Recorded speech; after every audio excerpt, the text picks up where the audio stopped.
대선이 다가오고 있는데 개표 방식에 대해서 일각에서 의문을 제기하고 있습니다. 지난번 대선의 개표 방식을 믿을 수 없다는 의혹을 제기한 영화는 지금 유튜브 조회 건수가 150만 건이 넘었고 SNS를 중심으로 관련 의혹이 퍼지고 있습니다.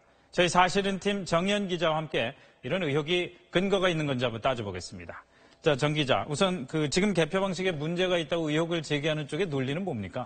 가장 큰 이유는 그 투표지 분류기라는 장치를 못 믿겠다는 겁니다. 네. 이 그림인데요. 네. 그 투표지 분류기가 조작되면 다른 표가 후보에게 가거나 아니면 무효표가 정상표로 분류될 수 있다. 이런 주장을 하고 있는데요. 저희가 실제로 이 분류기가 어떻게 작동하는지 한번 시연해봤는데 함께 보실까요? 네. 이 장치는 개표소에 도착한 투표지를 후보자별로 분류합니다. 정상표는 후보자별로 가지만 표기를 잘못했거나 약간 불분명한 것들은 미분류표로 따로 걸러집니다. 지난 대선 개표 조작 의혹을 제기한 쪽은 이 미분류된 표 중에서 박근혜 후보의 상대 득표율이 대체로 1.5배 높았다. 근데 이런 현상이 전국적으로 일관되게 발생했다. 이렇게 주장하고 있습니다. 자, 우선 미분류표 어떻게 하면 미분류표가 되는 겁니까? 네, 저희가 시연할 때 한번 미분류표들을 확인을 해봤는데요. 예. 네, 한번 보실까요? 네, 미분류표는 아예 그 칸과 칸 사이에 도장이 찍혔다던가 아니면 2개 이상 기표가 됐다던가 예. 아니면 정식 기표 용구가 아닌 거가 찍혔던가 이런 거는 선관위가 무효 처리를 하고 있습니다. 반면에 약간 칸을 비껴갔다던가 아니면 좀 약간 번졌다던가 아니면 2개가 약간 겹쳐 찍혔지만 한 칸에 있다던가 이런 거는 선관위가 유관을 통해서 확인을 해가지고 유효표로 분류하고 있습니다.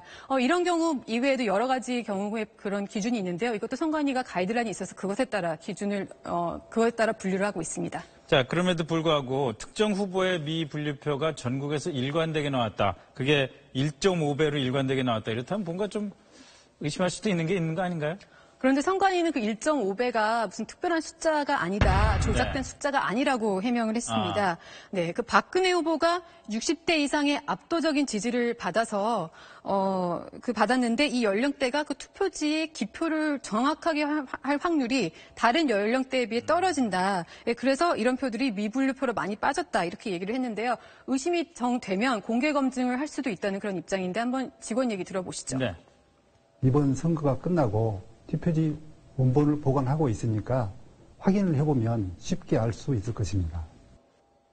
자, 그럼 60대 이상 어르신들이 기표가 정확하지 않다 이런 선관위 해명은 어떤 근거가 있는 겁니까? 네, 선관위가 보내준 자료를 저희가 받아봤는데요. 선관위가 251개의 개표소를 대상으로 지난 대선에서 그 미분율이 높은 지역과 60대 이상 투표자 비율 순위가 높은 지역, 그 지역 순위를 매겨서 확인을 해봤더니 이렇게 보시는 것처럼 대체로 일치했습니다. 네, 20, 30대의 경우는 정반대로 나타났고요. 그리고 저희도 데이터 분석을 한번 해봤어요. 저희는 실제 비율을 가지고 한번 분석을 해봤는데 보시는 것처럼 결론적으로는 60대 이상 비율이 높을수록 그 지역의 투표지의 미분류율도 높다고 할 수 있게 나왔습니다. 네, 그러니까 쉽게 말하면 그 60대 이상 고연령층에서 당시 박근혜 후보의 지지율이 더 높았기 때문에 미분류표로 더 많이 빠져나간 거지 어떤 인위적인 조작이 있었던 건 아니라고 선관위 이렇게 해명을 한 겁니다. 네, 그렇군요. 근데 그거 외에도 또 개표 프로그램에 해킹을 해서 들어갈 수 있다 이런 의혹도 또 번지고 있잖아요. 네, 저희가 확인해 본 결과가 사실이 아니라고 봐야 합니다. 저희가 직접 실험을 한번 해봤는데요. 화면을 함께 보실까요? 네. 네, 보시는 것처럼 분류기 옆에는 컴퓨터가 연결돼 있긴 합니다. 하지만 인터넷 접속은 불가능하고요. 일단 운영 프로그램을 설치를 하면 컴퓨터의 테두리를 막아서 유선 인터넷이나 USB도 사용할 수 없습니다. 네, 이 컴퓨터를 작동하려면 보안 카드를 넣고 암호도 입력을 해야 하는데 저희가 그 프로그램 설치 파일을 조작해 봤더니 이렇게 아예 시작조차 불가능했습니다. 자, 그런데 지금 뭐 비슷한 얘기입니다만은 안철수 후보가 과거에 창업했던 회사 안랩, 거기에 V3라는 그 백신 프로그램 있잖아요. 뭐 이걸 통해서 악성 코드를 심어서 해킹할 수 있다 이런 의혹도 또 나오고 있던데 이건 어떻게 봐야 되나요? 네, 이것도 사실이 아닌 걸로 확인이 됐는데요. 백신은 처음 프로그램을 설치를 할 때 그 인터넷망이 아니라 수동으로 설치를 해서 중간에 악성 코드가 침입을 할 수가 없다고 합니다. 아, 그래요? 네. 자, 마지막으로 이번 대선에서 일부 개표 과정이 달라진다고 하는데 어떤 것들이 달라집니까? 네, 우선 좀 공정성을 더 강화하기 위해서 몇 가지 개선 방법이 있는데요.